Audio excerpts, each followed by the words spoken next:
life has so many like unexpected, twists and turns, just to get to where I'm at. There's a lot of adapting, I think that's what's been hard for our generation. But I think at the same time, all of these things have just shown how resilient we are. Welcome to Forward with NACCE, Inspiring Entrepreneurial Action, a podcast that shares the stories of everyday entrepreneurs, entrepreneurial leaders, and the communities that support us. We hope that this diverse collection of stories brings you inspiration, inspires you to take action, and ignites entrepreneurship in your community as we make our way forward together.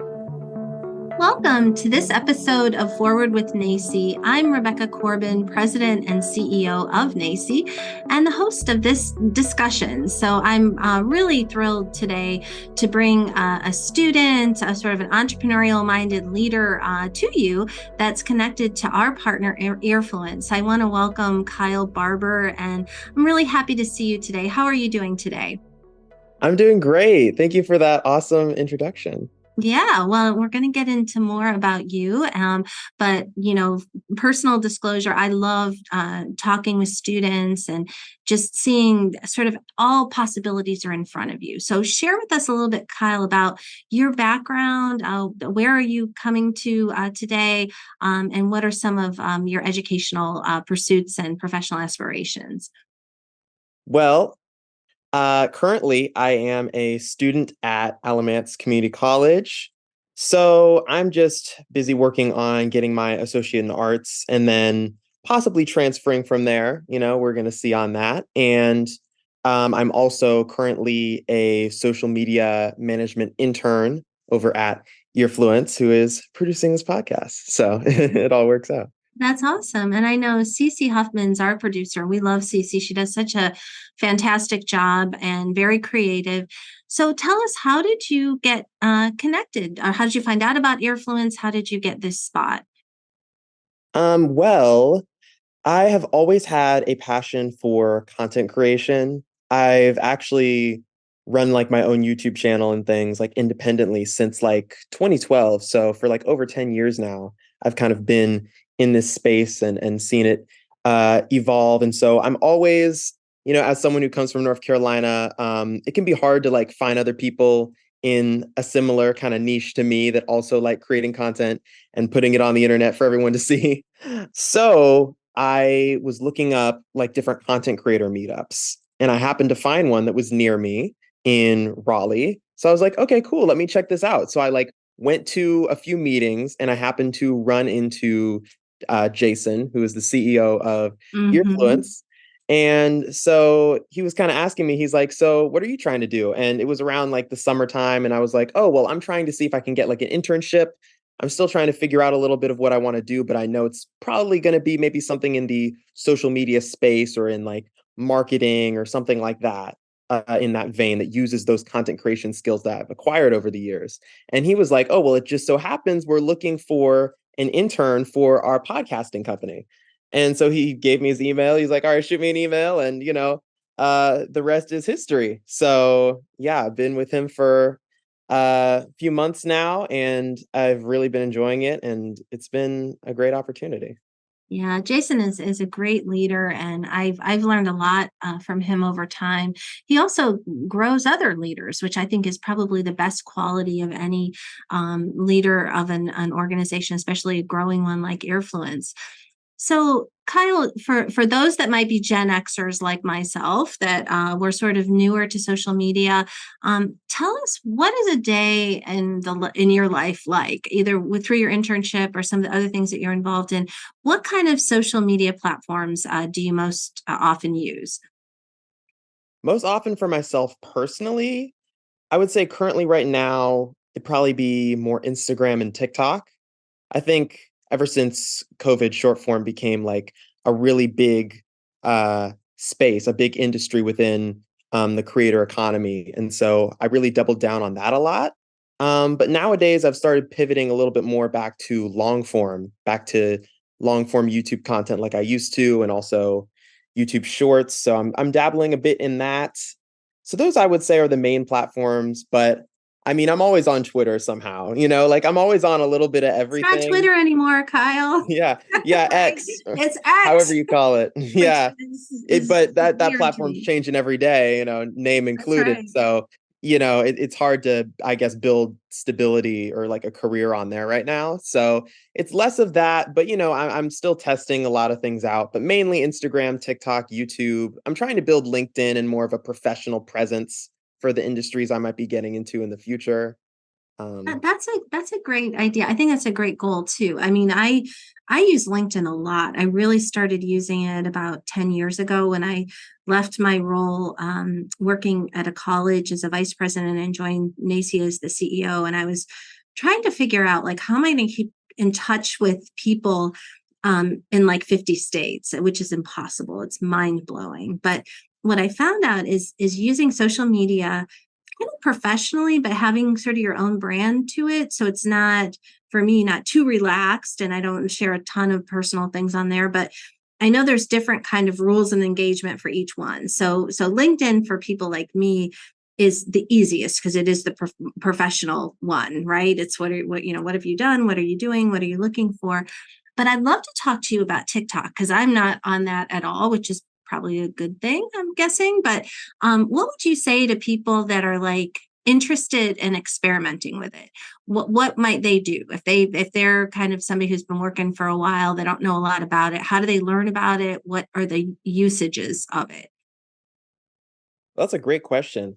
I would say to anyone who's interested in experimenting with any kind of content creation, I'd say just go for it.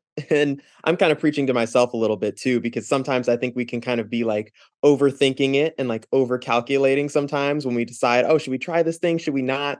But I think a lot of how social media can be sometimes is just experimentation and like A/B testing and trying to figure it out. So I would say definitely when it comes to TikTok, absolutely give it a shot. I think TikTok is it's very unique because first of all, it was the birthplace of culture to me. Like it kind of created its own culture. Like none of these other apps started doing short form video until TikTok blew up during the pandemic and stuff. And so that's like where you find all the content first. Like you can go on Instagram Reels, but everything on there is going to be like 2 week, 2 month old TikToks, like so TikTok is like the core place. And I think it's so fun to be able to immerse yourself in all the different communities that they have on the app. So I think for pretty much every niche out there, there's like something you can take away from it or something you can learn. There's like knitting TikTok, there's gaming TikTok, there's podcast production TikTok. Like, It's funny you mention that because I'm going to put my teacher hat on for a second. So you're an entrepreneur, you're a student, you're obviously a key part of Cece's team. So with our podcast, what if we wanted to make a TikTok video about it? So the title of it, as you know, is Forward with NACCE. We talk to everyday entrepreneurs, we talk to authors, we talk to public officials, we talk to leaders about using entrepreneurial mindset. Talk me through, because it's a little bit of free advice also that I'm listening from you. Like, what would a TikTok video potentially look like for our podcast if our goal was to try to increase awareness for the Forward with NACCE podcast? I would say to start, I think it's always good to look at your target demographic. Hmm. I think you have to look at your own brand message and figure out how you want that to translate to the specific target audience is always a good thing. So using Earfluence for an example, I was figuring out the target demographic. I had a meeting with them when I first got onboarded and I was like, so what is your vision? How would you like to like kind of present yourself on social media? And so they already had a list of ideas that directly connected with their brand. And so I was able to execute and build onto that. So basically, they gave me their target demographic. They're like, all right, we're looking for like 25 like year olds to 50-year olds we're trying to target. So in the Hmm. older demographic, and they said that they want to make a more personable social media presence. They want to show the faces of the team members so that I saw people. that. I think I saw that on social media. Was that the one that you did where there was music and it was meet this. I thought was so great. Yeah. I love that one. Thank you so much. I really appreciate Yeah, that. yeah, that would be cool. In fact, I watched it and I thought that would be kind of cool to do for NACCE, something like that. I thought just because it made you smile and laugh and you could see the personalities of the people. I don't know all the people, but I know you now. I know Cece obviously the best. I know Jason a little bit and then a couple of the other folks. So I think it's a great example. And maybe what we could do is we'll include the link to that somehow in I'd love for people who are listening to this to check that out. It's really creative. So I imagine, Kyle, there's like levels of what you work up to, right? How does one get to be very exceptional at social media? Like what kind of qualities or what kind of practices do you need to employ? I think, like I mentioned before, I think a lot of social media can be it's a lot about consistency. I think me and a lot of my peers in the same space would say the same thing. You have to be very dedicated to something, I think, for a long time, especially when it comes to creating content online, to really get a feel for it, to know what works and what doesn't work. And also, I think the algorithm's just going to favor you when you post more and more consistently. It's hard to really get anywhere if you're doing it sporadically. That's just kind of, the current reality. And Mhm. it also takes patience depending on the platform you have. It can take a while to build audiences. I think now with short form, it's made it a little bit easier to reach out to more people quicker because there's a lot of organic reach on short form videos compared to a long form on YouTube. Like I did YouTube for like 3.5 years before I had a single viral video. So it can take work, and I think over time you learn more things. You get more strategies, you do things a lot faster than you would have before. And Yeah. so, there's like a lot of things I didn't know when I was first starting out and I was like 10 years old, running my YouTube channel. But through my first viral video blowing up, it was on a trending topic at the time. It was for this video game that had just come out, and it was like a new franchise, so there were no videos from it before. And I was like one of the first people to make a video for it. I did like a full-blown like cosplay, like reenactment of the game, and it got like over 1 million views. Like Oh my gosh, that's insane cool. numbers. So from that, I was able to know kind of like what works and be like, all right, well, there's trending topics I can do. And I know that if I'm trying to be able to get more views and engagement, if I, kind of sort of capitalize on those, that's going to make things easier. Even in the videos I do now for Earfluence, sometimes using like different trends or like trending songs and things like that can kind of help you a bit in the I in the love that. algorithm. That's oh my gosh, you are just so good at that. That's really interesting. But I can see how your mind thinks. And we have a good friend here at NACCE, Paul Soul, who heads up the Florida High Tech Corridor, and he was a retired admiral. Now is running kind of an organization that's not exactly the same as NACCE, but similar. And I asked him, I said, "What was the key to your success?" And he said he follows the energy. He goes where the positive energy goes. And I thought that when you were talking, I was thinking a little bit about that. Now I want to get into that was really helpful. So hopefully everybody who's listening can write down those tips. I wrote them down, so I'm going to try to learn from this. But you mentioned Alamance Community College, and I want to ask you, why did you choose to go there, and how has that helped you? Because obviously you come to the table with a lot of knowledge. You've got a lot more credibility than probably a lot of professionals who've been doing this for a while. What led to that decision, and how has the experience been for you? Well, firstly, thank you. I'm so honored for you saying that. That means a lot. Um, and second off, I know you mentioned why I picked Alamance. I would say I feel like because I toured a bunch of different schools as I was finishing up high school and then like afterwards, which was a little bit tricky because of COVID and stuff. I was class of 2020, so that was kind of crazy. But Yeah. I tried to the best of my ability to tour all the options.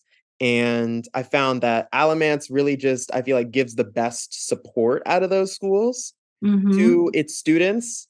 You want to be in an environment that treats you, I think, more like a person than a number. I think that can be a helpful thing, and they have a lot of resources to be able to help you better succeed in the courses all the things you do. And so that really stuck out to me. And I had some really good conversations with a lot of the staff, and they seem like genuinely like passionate about what they do and that they like care for the students. And not to name names, I won't throw shade today, you but there's a few others that definitely did not have that same aura, that weren't probably willing to do what they should to be able to help students succeed. So that's what it comes Well, down to that's is good. really I'm what's really the happy best. to hear that. And we all need to find our place, right? What place works for us. And I can see, gosh, so many great things. It's funny, my daughter graduated from high school during the pandemic too. And you seem like you came through it and you thrived. And it was difficult for everybody, but I feel to some extent people of your generation and her generation, they say that will be the defining moment, as it was for 9/11 for the previous generation. So I'm just very proud of the work that you're doing. We love our partnership with Earfluence, and I thank you for sharing your story today. And we're going to continue to see fantastic things from you. So thank you so much, Kyle. Thank you for the good work you're doing. I hope you have a great day. Absolutely. And thank you so much for having me. And I just to comment on what you said earlier, because I think that was a great piece as well. I would say COVID was the defining moment, and coming out of that, I think was kind of difficult. I think it took a big detour on our plans. Yeah, Um, for sure. but I think just if I can leave a message to kind of send us off, I think I would say that life has so many like unexpected, twists and turns, just to get to where I'm at, to get an internship. There were plenty of periods where I, wanted one in a certain industry and they weren't available, or, things were shut down and, they had to lay people off. And so there wasn't those opportunities. And so there's a lot of adapting, I think that's what's been hard for our generation. But I think at the same time, all of these things have just shown how resilient we are.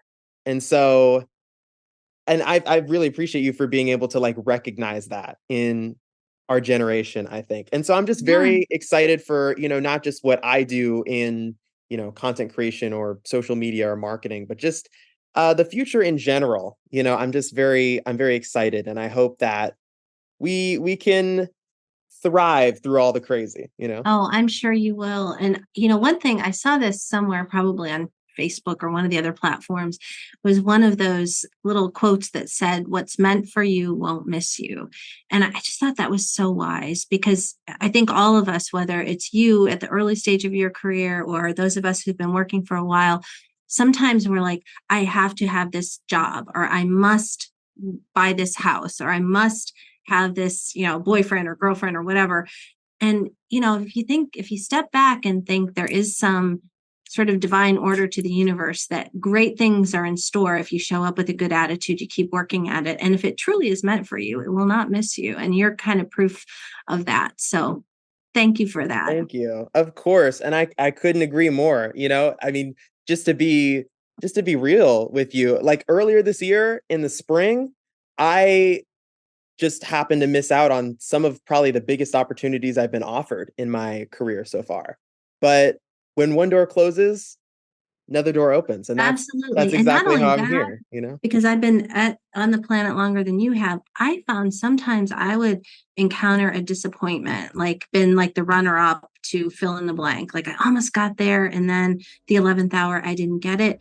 And lo and behold, 6 to 9 months later, something even more, a better fit, something more fabulous would happen. And I think about that, think about you and thinking, you're the same age as my daughter. I think, gosh, if I would have known that at your age, and it sounds like you already know that, but a lot of people don't. So you're ahead of the game, Kyle. Thank you. Thank you. A lot of learning just to get to this point, and we keep going from there. Life of a student in a nutshell. There you go. Thank you for joining us today. We hope that you will continue to explore the many ways to define entrepreneurship with NACCE as we celebrate opportunity, failing forward, and success, learning from one another along the way.